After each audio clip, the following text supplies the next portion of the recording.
first at 6, temperatures and wind chills in free fall. We'll time it out and talk about when the coldest air hits.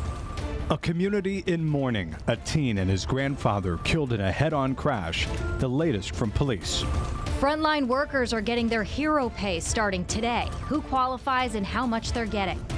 For Black History Month, we're celebrating the Red Tails and Windsor Locks. I'm Jim Altman. More ahead on the Fox 61 News. And an attraction for splashing and sliding. The future site of a popular indoor amusement park officially breaks ground. This is where people want to be, not just overnight, not just for a show, but for a week and for a family. The economic boost it's expected to bring to Connecticut. Fox 61 News at 6 starts now. Good evening. Thanks for joining us here on the news at 6. I'm Ben Goldman. And I'm Jen Bernstein. We are in a weather watch alert. A nice day across the state, but we are going to get a real taste of winter in the coming days. Temperatures going to drop big time. Chief Meteorologist Rachel Frank starting us off this hour. Hi, Rachel. Yeah, and the heart of the cold air really with us for Friday and Saturday, but especially Friday night into Saturday morning with wind chills that could dip as low as 15 to 30 degrees below zero. So there is a wind chill watch in effect for the northern half of the state, where the National Weather Service thinks that temperatures and wind chill values will be a bit cooler, but frostbite can occur in as little as 15 to 30 minutes with wind chills like that. So we're on the weather watch because we want you to kind of plan your life around this. Again, just knowing that will impact your day Friday as we start to see sub-zero wind chills. And those sub-zero wind chills will be with us through about noon on Saturday. But again, the worst will be Saturday morning. Just make sure if you're outside, you limit the amount of exposed skin that you have and bring pets inside. Temperatures are in the 20s to right around 30 degrees, so it's not too bad out there right now. Overnight lows will be dipping back towards 20 as we head towards daybreak tomorrow. And tomorrow we're looking at high temperatures in the upper 30s to right around 40 degrees with plenty of sunshine. And then Friday, the high temperature will occur in the morning and the temperatures will be falling steadily after that. We're also talking about winds gusting up to 35 miles per hour, causing that wind chill. We'll take you through that cold spell and the quick rebound behind it coming up. Thank you, Rachel. Now to Bethel, where the community is hurting after 2 people died in an apparent murder-suicide last night. All of this happened on Reservoir Street, just minutes away from downtown. Fox 61's Julia LeBlanc joining us now live outside the police department with everything we know so far tonight. Julia. Hi, good evening to you. We just heard from the chief medical examiner about an hour ago who does confirm that this was an apparent murder-suicide, naming the people as Lester Jones and Tracy Jones. And the people we spoke with all day today say that they were a married couple. And behind us here, you can see the hair salon that the friends of Tracy tell us that she worked at, Brittany Shears. And right now, a lot of people are just coming here, gathering inside, being together and grieving together. I was shocked, stunned, not what I expected. Aurora Daly has lived here on Reservoir Street for 7 years. She slept through what happened last night, but woke up to the news she never wanted to hear. And then I realized I had missed a phone call at 2 o'clock in the morning from one of her coworkers and one of my good friends. And so I got on the phone and found out then what had happened last night. Police say they responded to this home just before midnight on Tuesday. They got a call from someone who said they heard yelling on the street. When they got there, they found a woman with gunshot wounds. A man was also found with the same. The woman died in the home, and the man was brought to Danbury Hospital, where he was pronounced dead. This is going to be rough for our community. Our community's been through a lot. Daly describes her friend as the life of the party, a woman you always knew you could call for anything. She was a very fun human being. She was a wonderful mom. She was a wonderful friend. She was a hairdresser. She knows everybody. Those who knew them and those who didn't are hurting. The acting first selectman says this town isn't used to violence like this. We're a small community. We don't think things like that will happen here, but we do live in the real world, and it does happen. His message, this was an isolated incident, and there's no danger to the public. But what he really wants to get out there is this. Love one another, be kind to one another, respect other people. Our society has changed so much over the past years, and let's be kind to one another.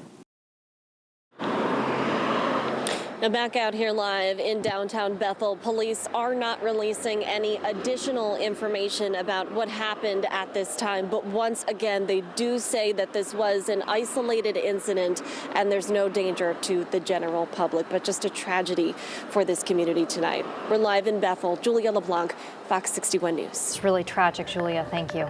And developing tonight, the New Hartford community is mourning the death of a vibrant 16-year-old.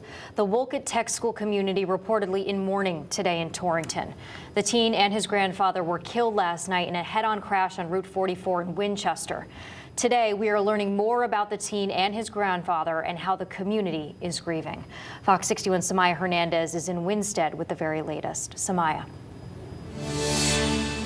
Jen, that crash happened right behind me, and police tell me it was horrible, and they say it was completely avoidable. It was the case of a car seeking to pass a truck and then crashing head-on with a teen and his grandfather on their way to hockey practice. We were talking about it all throughout the school day. 18-year-old Ewan Oaks Rogers walk home from the Gilbert School, particularly somber Wednesday. Having known that person, it was kind of sad when we heard who it was, because we all had an idea because we saw the car. We were like, oh, that's his car. So it was just kind of sad knowing like somebody who lives in our community, who we all kind of grew up around, passed away.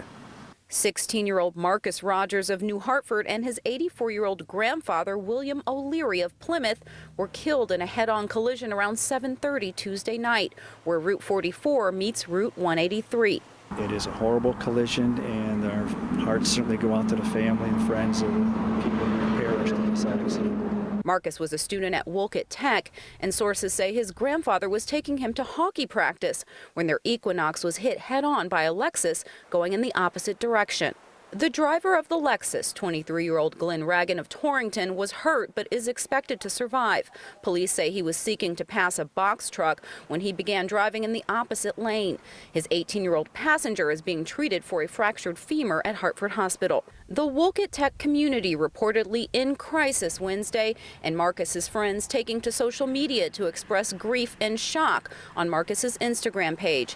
Even those who attend other schools in this community struggling to process the loss Wednesday, and the ongoing investigation that closed this major route lasted hours Tuesday night. I was coming home from a basketball game, and it was still there. Like it happened, I went to a basketball game, came back, it's still there.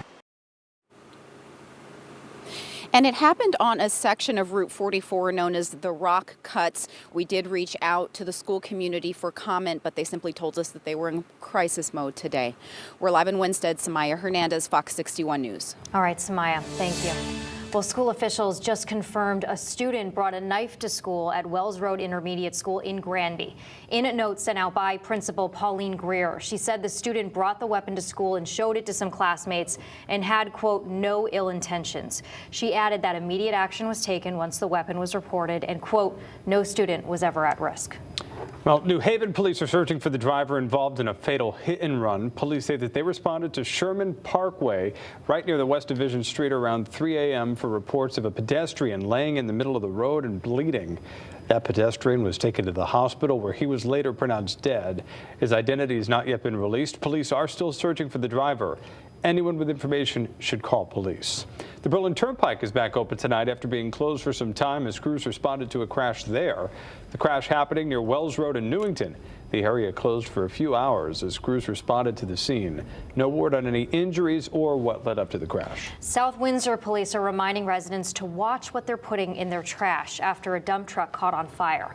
The South Windsor Fire Department posting these photos on their Facebook page saying an item picked up this morning caused that fire.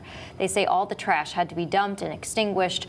There was no damage to the truck and no injuries were reported.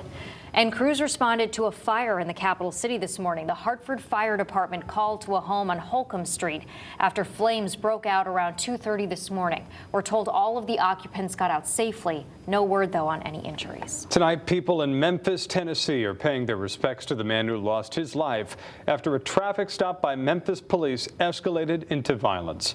Family and friends remembering Tyre Nichols and calling for police reform.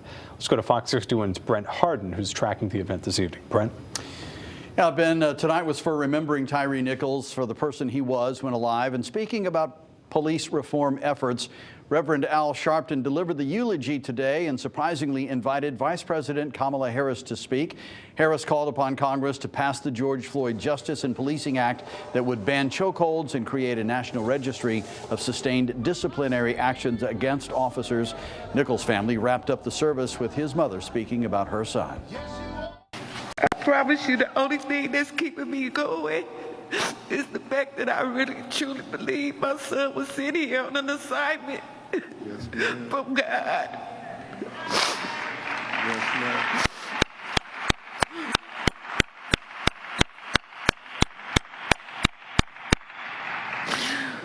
And I guess now his assignment is done and he's been taken home.